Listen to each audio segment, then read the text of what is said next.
मध्य प्रदेश में संगठित गिरोह की कमर तोड़ने के बाद अब सरकार जल्द ऐसा एक्ट ला सकती है जिससे गैंगस्टर्स अपने पैर न जमा पाए। लेकिन इस एक्ट की चर्चा के साथ ही इस पर रिएक्ट भी शुरू हो गया है। गृह विभाग यूपी की तर्ज पर प्रदेश में गैंगस्टर एक्ट 2021 लाने की तैयारी में है, जिसमें यूपी के गुंडा कंट्रोल एक्ट 2021 के उन महत्वपूर्ण प्रावधानों को शामिल किया जाएगा जिससे गुंडों की गुंडागर्दी पर पूरी तरह विराम लग सके। दरअसल रेत उत्खनन, अवैध शराब का कारोबार जैसे धंधों में पनप रहे गैंगस्टर्स को नेस्तनाबूद करने का प्लान है। गृह विभाग इसका प्रस्ताव तैयार कर रहा है। मध्य प्रदेश की सरकार ये संगठित अपराध जो होते हैं उन संगठित अपराधों को काबू में करने गैंगस्टर एक्ट लेके मध्य प्रदेश में आ रही है। इसका नाम मध्य प्रदेश गैंगस्टर विरोधी विधेयक होगा। इसमें संगठित रूप से जो शराब का कारोबार करते हैं वो, जुआ खिलाते हैं वो, भू माफिया, जो हमारे खनिज माफिया, वन माफिया, ये विस्फोटक जो जिसमें आता है, इस तरह के जो संगठित अपराध होते हैं वो सब इस गैंगस्टर कानून के अंतर्गत आएगा। प्रदेश में अपराध रोकने के लिए कानून पहले से हैं, लेकिन कुछ लचीलेपन से गुंडों को इसका लाभ मिल जाता है। सरकार ने हाल ही में जहरीली शराब और अवैध शराब के कारोबार रोकने के लिए फांसी देने जैसे प्रावधान को रखा है, लेकिन अब सरकार गैंगस्टर्स का खात्मा करने जा रही है, पर कांग्रेस को इसमें कुछ और नजर आ रहा है। जितने भी कानून हैं सक्षम हैं, लेकिन इच्छा शक्ति चाहिए।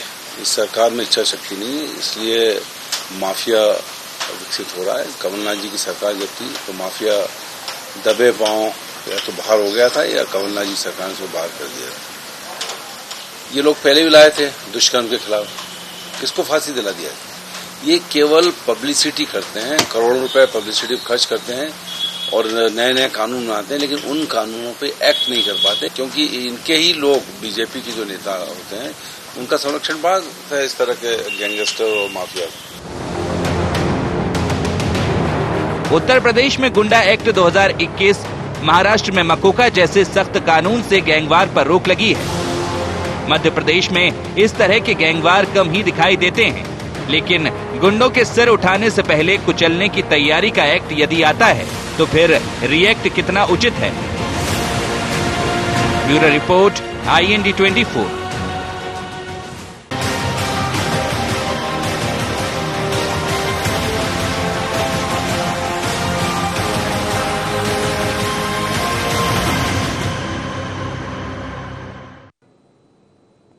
नमस्कार, इंडिया एजेंडा में आपका स्वागत है। मैं हूं मनोज सैनी। आज का एजेंडा है एक्ट पर रिएक्ट। इस पर हम बात करेंगे, उससे पहले डाल लेते हैं कुछ खास बिंदु पर निगाह।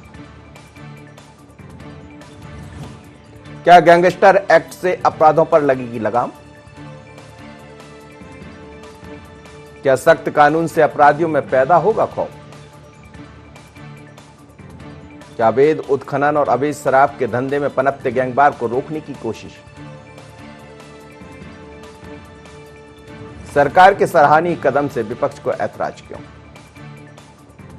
मध्य प्रदेश में भारतीय जनता पार्टी की सरकार एक नया एक्ट लाने जा रही है, गैंगस्टर एक्ट। गैंगस्टर का जहां नाम आता है आप समझ गए होंगे कि गैंग यानी संगठित रूप में अपराध को अंजाम देना, गैंग बनाकर अपराध को अंजाम देना, वही गैंगस्टर कहलाते हैं। और इंदौर, ग्वालियर या कुछ जगहों से ऐसी खबरें आई, जब अवैध शराब की बात करें या फिर अवैध उत्खनन की बात करें, यहां कुछ ऐसे संगठित गिरोह दिखाई देने लगे हैं जिनको कुचलने की तैयारी है, क्योंकि सरकार पर आरोप भी लगते हैं, कई तरह की संरक्षण की बात भी की जाती है। पर यूपी की तर्ज पर मध्य प्रदेश में भी अब ऐसा एक्ट आएगा जिसके चलते जो भी अपराध ऐसे बढ़ रहे हैं उनको कुचल दिया जाएगा। लेकिन कांग्रेस को इस पर ऐतराज, अपराध कुचलने पर नहीं बल्कि अपराध को लेकर जो नया एक्ट बनाया जा रहा है उस पर उनका कहना है कि जब ऑलरेडी इतने एक्ट है तो दृढ़ इच्छा शक्ति की कमी कहां। तो आज इसी को समझते हैं कि आखिर क्यों जरूरत पड़ रही है गैंगवार रोकने के लिए गैंगस्टर एक्ट। मेरे साथ 3 मेहमान जुड़ रहे हैं। कृष्ण गोपाल पाठक जी है, media panelist Bharatiya Janata party के, आपका स्वागत है। ब्रजेश पांडे जी है, कांग्रेस के प्रवक्ता, ब्रजेश जी आपका भी स्वागत है। और संदीप पौराणिक जी हैं, वरिष्ठ पत्रकार, आपका भी बहुत स्वागत है संदीप जी। कृष्ण गोपाल जी, ऑलरेडी बहुत कानून है मध्य प्रदेश में। कांग्रेस कह रही है कि जरूरत ही नहीं है, यदि उन पर दृढ़ इच्छा शक्ति आपकी ठीक होती है तो फिर इस तरह की कानून की जरूरत नहीं है। क्या आपको ऐसा महसूस होने लगा है कि मध्य प्रदेश में अब गैंगस्टर कानून की जरूरत पड़ रही? जी, समाज का स्वरूप बदल रहा है, समाज की स्थिति बदल रही है, अपराधों का स्वरूप बदल रहा है, अपराधों को घटित करने वाले लोगों की मनः स्थिति बदली है। निश्चित तौर पर बदली हुई मनः स्थिति और स्थितियों को अपने काबू में रखने के लिए हर सरकार का दायित्व होता है, ड्यूटी बनती है कि वो उस तरीके के कानून लाए जिनसे समाज को राहत मिले, आगे चलकर समाज में अफरा तफरी, अराजकता या कानून को भंग करने वाले, कानून को तोड़ने वाले लोग अपने कारनामों को अंजाम ना दे सके। आखिर में यह सारी की सारी जिम्मेदारी सरकार की ही तो होती है कि अपने राज्य में, अपने देश में किस तरह से हम गैंगस्टर को बढ़ने से रोकें, जो संगठित अपराध करने का तरीका है, जो नित्य नए नए रूप धर रहा है, उसको हम रोकने के लिए रोकें। आज हम देखते हैं समाज में, चाहे नशे की लत हो, चाहे अवैध कारोबार हो, चाहे जहरीली शराब हो, ये सब अवैध कारोबारों का एक गैंगस्टर के रूप में चलाए जाने वाला रूप तो ही है। एक गैंग पूरी की पूरी इन सबको संचालित करती है और हर सरकार का यह दायित्व बनता है इस गैंग को उसी जगह पर रोकने के लिए, जब तक वो समाज के लिए नासूर न बन सके, कदम उठाए। तो मध्य प्रदेश में भारतीय जनता पार्टी की सरकार इसको लेकर प्रतिबद्ध है। हम चाहते हैं कि चाहे नशे का व्यापार हो, चाहे कालाबाजारी हो, चाहे अवैध शराब या नशीली शराब बनाने वाले लोग हों, चाहे मानव तस्करी में जुड़े हुए लोग हों, चाहे हथियारों से जुड़े हुए, अवैध कारोबार से जुड़े हुए लोग हों, या फिर खनन या जंगल माफिया हो, चाहे पशु तस्करी हो, जाली नोट हो, बंधुआ मजदूरी को अंजाम देने वाली गैंग हो, हर तरह की गैंग कानून के दायरे में आकर अगर कोई इस तरीके का प्रयास करता है तो उस पर सख्त कानून का प्रावधान किया जाए। वही मध्य प्रदेश सरकार विचार कर रही है और निश्चित रूप में 2021 जो हमारा चल रहा है, इसी में गैंगस्टर विरोधी विधेयक हम लाने का प्रयास कर रहे हैं। उसके सारा का सारा प्रावधान तैयार करने का काम किया जा रहा है। और मैं तो यहाँ पर साफ तौर पर कहना चाहूंगा, चाहे पक्ष हो या विपक्ष, जनता जनार्दन हो या समाज का कोई भी वर्ग, सभी लोग चाहते हैं कि प्रदेश और देश में ऐसी शक्तियां पनपे नहीं। उन शक्तियों को अगर वो पनपने की कोशिश करती हैं तो तुरंत रोक दिया जाए। कानून के प्रावधान इतने कड़े बनाए जाएं कि इस तरीके का संगठित अपराध करने के बारे में अपराधी 100 बार सोचे, तो निश्चित तौर पर समाज को इसका फायदा मिलना है। अब कांग्रेस पार्टी सिर्फ राजनीति करने के लिए विरोध कर रही है तो करती रहे। मैं तो कांग्रेस पार्टी के लिए मनोज जी सिर्फ इतना बोलना चाहूंगा कि जनता जिन बातों के लिए विचार रखती है, सोचती है, सरकार को आगे बढ़कर सलाह या माहौल बनाने का काम करती है, समर्थन देती है, हमेशा कांग्रेस पार्टी उन सभी बातों के विरोध में क्यों जाती है? जन भावना को क्यों नहीं समझ पाती है? आज जन भावना है, मध्य प्रदेश की जनता चाहती है कि किसी भी प्रकार के असामाजिक तत्व समाज के सामने सुर उठा के खड़े नहीं हो पाए। अगर वो कोशिश करते हैं तो सरकार, चलिए उनको कुचल दिया जाए। ब्रजेश पांडे जी, एक्ट पर रिएक्ट क्यों? मनोज साहब, भारतीय जनता पार्टी के मेरे आदरणीय मित्र जो है भाषण अच्छा दे लेते हैं और ये घूम फिर करके उसी बात में आ गए जहां पर इनको नहीं आना चाहिए। इनको ये समझना चाहिए था कि अपराधियों के अर्थतंत्र को तोड़ने के लिए सेक्शन 14(1) में इसका प्रावधान है स्पष्ट रूप से आईपीसी की धारा। दूसरी बात यह कि इस एक्ट में जो है संपत्तियों को जब्तीकरण की बात की गई है और ध्वस्तीकरण करने की बात की गई है। और इस एक्ट को लाने वाला प्रदेश उत्तर प्रदेश और महाराष्ट्र था। महाराष्ट्र में हमारी जो है अलायंस की सरकार। सबसे महत्वपूर्ण बात है, कांग्रेस पार्टी को एक्ट में आपत्ति नहीं है। अब आप समझिए पहली बात कि यूपी में गैंगस्टर एक्ट को लेके 5558 मुकदमे दर्ज हुए थे जी, और उसमें दर्ज हुए और इसमें ट्रायल में ये सारे लोग छूट गए। दूसरी बात कि 22,259 अपराधियों के विरुद्ध आपने कार्रवाई किया, वो भी ट्रायल में छूट गए। जिस चीज को लेकर के उत्तर प्रदेश की इलाहाबाद हाई कोर्ट की बेंच ने और जिस चीज को लेकर के लखनऊ बेंच ने घनघोर आपत्ति किया है कि उत्तर प्रदेश की सरकार ने अचानक 14(1) के प्रोविजन को कैसे दिनों बदल दिया।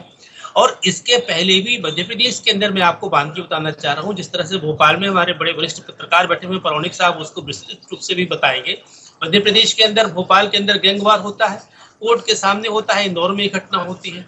आपको प्यारे मियाँ के ऊपर कार्रवाई करना होता तो बिना गैंगस्टर एक्ट के कार्रवाई कर लेते हैं। ऐसे बहुत सी जगह है, दूसरी जात के ऊपर आपको मुकदमे कायम करना होता तो पूरा का पूरा मोहल्ला साफ कर देते हैं। बिना इस एक्ट को लाए भी, गुंडा एक्ट को लाए भी, शिवराज सरकार जब उसकी इच्छा शक्ति में अगर दृढ़ता रहेगी, आप उसको लागू कर सकते हैं। आप पुलिस को एक और अधिकार दिए दे रहे हैं, इस एक्ट के बाद पुलिस का गुंडा राज चालू हो जाएगा। दूसरी महत्वपूर्ण बात यह कि इस बात को लेकर के जो हमारा मध्य प्रदेश के अंदर गृह विभाग है, जो हमारा लॉ डिपार्टमेंट है, हाँ। अभी उसमें वैचारिक मतन्यता है। तो इस कानून को लागू करने के पहले हम समझते हैं कि जिस तरह की बात आज मध्य प्रदेश के गृह मंत्री जी कह रहे थे और उनका मैं पीसी सुन रहा था, उन्होंने जितनी बातें गिना दिया कि इसमें अवैध मानव तस्करी, नकली दवा, मनी लॉन्ड्रिंग, मिलावटी शराब, गौ हत्या, बदुआ मजदूरी इत्यादि बहुत अवैध हथियार, इन सारी चीजें इसमें आएंगी। तो इसके पहले भी मध्य प्रदेश की सरकार आईपीसी, सीआरपीसी के धारा के तहत मुकम्मल पंजीबद्ध करती थी। ठीक है, कन्विक्शन में वो सब छूट जाते हैं। हम समझते हैं कि सरकार को अभी इस एक्ट को लाने के पहले उसके उन दोनों पहलुओं पर ध्यान रखना पड़ेगा। चलिए, वो तो कहा है, वो गृह मंत्री जी ने कहा है कि गृह विभाग की तरफ से, गृह मंत्री की तरफ से एक तैयार किया गया है, प्लान तैयार किया गया है और इसको समीक्षा के लिए पहुंचाया गया, उसके बाद वो आगे बढ़ाया है। वो तो कहा है उन्होंने। नहीं, मैं आपसे क्या कह रहा हूँ, उस चीज इसको समझिए। वहां पर जो मामले आए उत्तर प्रदेश सरकार के अंदर, जिस तरह से कई लोगों को उन्होंने मुकदमे कायम किए, तो जो सुरेंद्र भाटी गैंग था, उस गिरोह के सदस्यों ने जाकर के कोर्ट में अपील किया। सुरेंद्र भाटी गैंग ने कहा कि साहब हमारे ऊपर, हम सुरेंद्र भाटी के ऊपर कार्रवाई हो, लेकिन उस गिरोह कुछ ऐसे लोगों को भाटी से जुड़े हुए हैं, भाटी नाम है सर ने, उनके खिलाफ कार्रवाई कर दिया। इसको लेके वहां पर लखनऊ बेंच ने इनको डांट लगाई उत्तर प्रदेश सरकार को। साजिशन कोई चीज की जाए तो उसको लेकर के आपत्तियां होती हैं और आपको लग रहा है कि ये साजिशन इसमें आगे दिखाई देगा। ठीक है, मैं लौट रहा हूं। संदीप जी, ये जो गैंगस्टर एक्ट की बात हो रही है, उत्तर प्रदेश में कई गैंगों का सफाया हुआ है, इसमें कोई दो मत नहीं है, सवाल उठेंगे, लेकिन कई बार जब अच्छा करने जाते हैं तो फिर कुछ सवाल भी दिखाई देते हैं। लेकिन क्या मध्य प्रदेश में जरूरत पड़ेगी गैंगस्टर एक्ट की? क्योंकि अब तो ये लगभग तय हो गया है कि उसका प्लान भी तैयार है, समीक्षा के लिए पहुंचाया गया, और हो सकता है कि उसमें कुछ अच्छी चीजें यूपी की भी शामिल होगी, जो वहां कमी रही होंगी उनको शामिल किया जाएगा। कदम तो अच्छा है। मनोज जी, बात ठीक है कि अपराध और अपराधी दोनों को रोकने की कोशिश होती है और सरकार की ये मंशा भी रहती है, कोई भी सरकार रहे। बात ठीक है, कानून बन रहा है, लेकिन एक सवाल भी मनोज जी दिमाग में है कि मध्य प्रदेश में या कहीं देश में कानून में व्यवस्थाएं पहले से है, एक नया कानून है। आज जरूरत इस बात की है कि जो भी प्रशासनिक अमला है, पुलिस है, इसे फ्री हैंड दिया जाए। हमारे यहां देखते हैं सरकारें कोई भी हो, मैं किसी एक दल की बात नहीं कर रहा, सरकारें कोई भी आती जाती हैं, लेकिन अपराधी बखूबी पनपते रहते हैं। जब भी कोई बड़े अपराधी पर कार्रवाई होती है तो दूसरा पक्ष उसके समर्थन में आ जाता है परोक्ष रूप से। यही कारण है कि अपराधों का ग्राफ तेजी से बढ़ता है।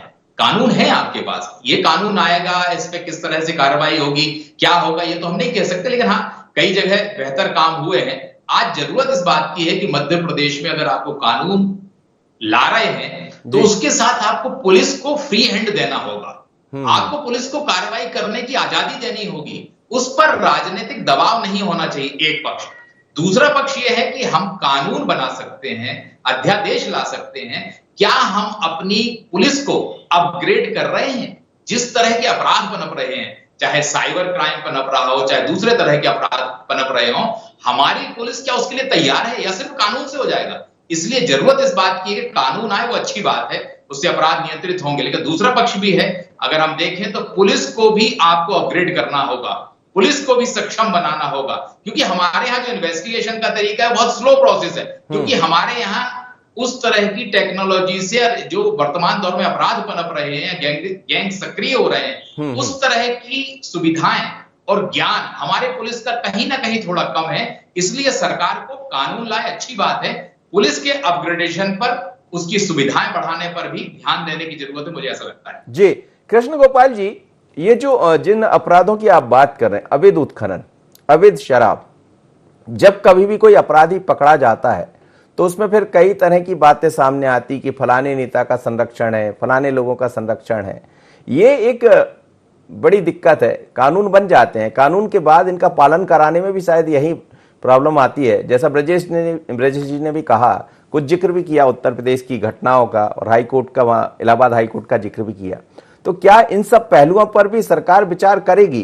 क्योंकि आप यदि पुलिस को, जैसा संदीप जी कह रहे हैं कि उसको अपग्रेड करिए, अपग्रेडेशन के साथ साथ, लेकिन उनको यदि आप कानून के नए एक्ट और दे देते हैं तो कई बार हमने देखा है कि इसका दुरुपयोग भी होता नजर आता है।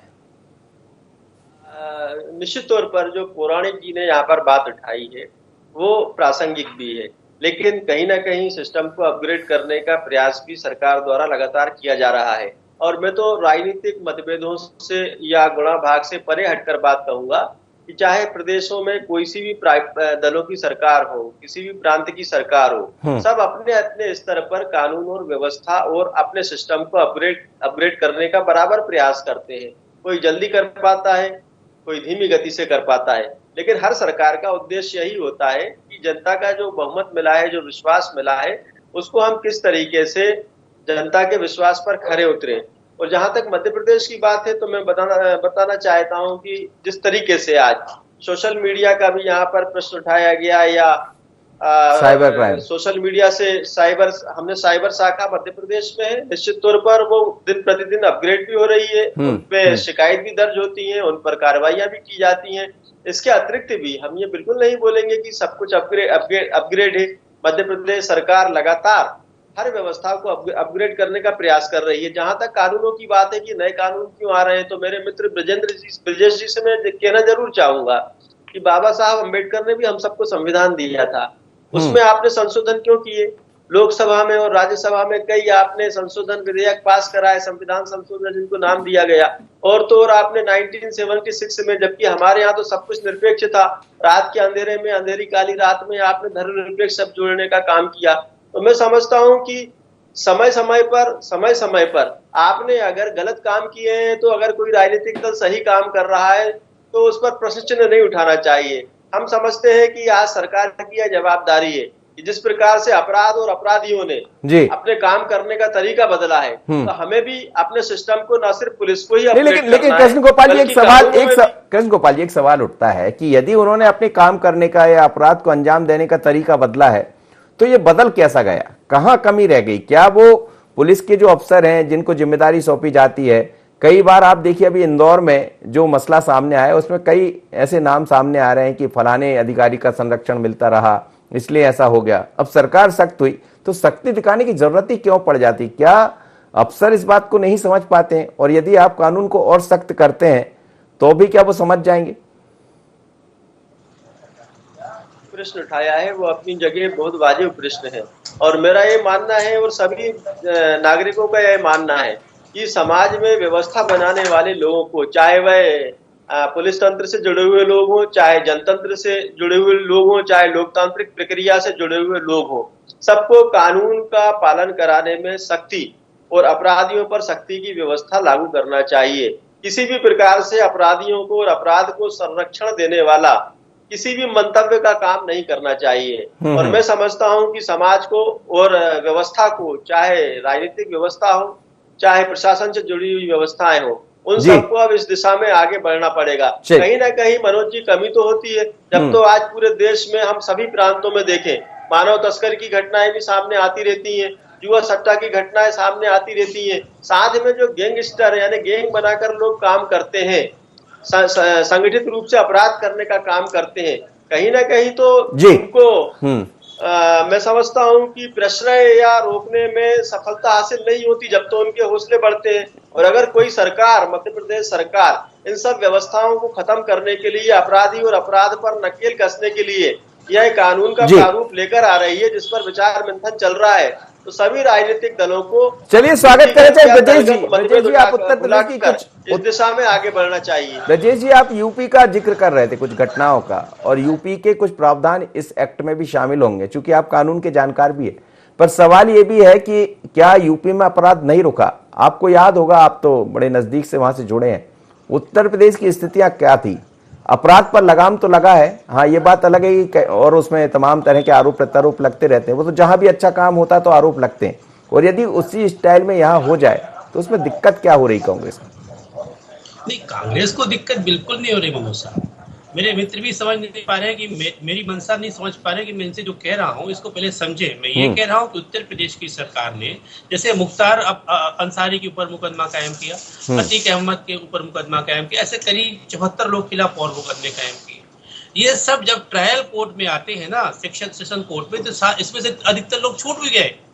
कहीं ना कहीं इस पूरे कानून के मसविदे में जो कानून बनाया जाए उसको इतना बुलेट प्रूफ बनाया जाए। मैं कह रहा हूँ आप सिर्फ महाराष्ट्र सरकार, उत्तर प्रदेश सरकार नहीं बल्कि हरियाणा सरकार, कर्नाटक सरकार जो भी इस दिशा पे काम करना चाह रही है, वो कर रही है, नेशन कर रही है, उनसे भी आप राय लें कि एक सख्त कानून बनाए। लेकिन इस कानून में ये लोच नहीं होना चाहिए कि किसी भी थानेदार को, एचएसओ को आप इतना अधिकार दे के रखें कि अगर कोई जनप्रतिनिधि का टेलीफोन चला जाए कि भैया ये जिससे मेरा पुराना राजनीतिक दोष है उसको भी आप बुक कर दो। इनसे बचना पड़ेगा। सरकार को जो भी एक्ट बनाए उसमें जो प्रावधान बनाए बिंदुवार, उसमें साफ चीज से तरह से इंगित करना पड़ेगा कि जो इस सेक्शन के तहत आता है, जिसके खिलाफ 25-30 मुकदमे दर्ज है, जो वास्तव में गुंडा एक्ट के तहत आता है, उसके खिलाफ कड़ी कार्रवाई करिए, त्वरित कार्रवाई करिए। क्योंकि इसकी जो अपीलेंट अथॉरिटी है पहले डीएम है, डीएम की कोर्ट ऐसी होती है, रेवेन्यू कोर्ट होती है। जब इस सेशन कोर्ट में लोग आएंगे, सेशन कोर्ट में मैंने खुद देखा है, मैं खुद कई लोगों की, मैं खुद सेशन कोर्ट का ही वकील हूँ, मैं देखता हूँ सेशन कोर्ट में ऐसे बहुत से अपराधी जो है बच जाते, छूट जाते हैं। कन्विक्शन के समय आपको बड़े बुलेट प्रूफ तरीके से अपने काम नहीं, उन्होंने आपने सुना होगा, मंत्री जी की पीसीबी आपने सुनी, उन्होंने कहा है कि हम अलग से एक कोर्ट के वो भी करेंगे, स्थापना भी करेंगे, जिससे तत्काल प्रभाव से इन पर काम भी किया जाए और जहां जो कमियां हैं उसको दूर करने का प्रयास भी किया। उन्होंने कहा है इस चीज को, और इस एक्ट को बड़े गंभीरता के साथ ला रही है सरकार।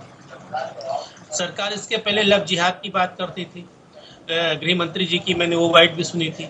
सरकार इसके पहले ऐसे मध्य प्रदेश के अंदर कई ऐसे एक्ट की बात करती थी। मैं कह रहा हूँ कि वो एक्ट कहाँ है? ये सिर्फ 2 दिन अखबार में, बड़े बड़े अखबारों में खबर छपेगी, उसके बाद सब सिगुफा हो जाएगा। शीतकालीन सत्र में ये आएगा, अभी तो आ नहीं रहा है। जो सत्र अभी शुरू हो रहा है मंडे से, उसमें तो कोई ये एक्ट आ नहीं रहा है। आखिर सरकार इतने दिन से क्या करे? सरकार चाहती तो उत्तर प्रदेश की तर्ज पर मध्य प्रदेश के इसी सत्र में, वर्षाकालीन सत्र में सरकार चाहती तो इस एक्ट को ला सकती थी। सरकार नहीं ला रही है।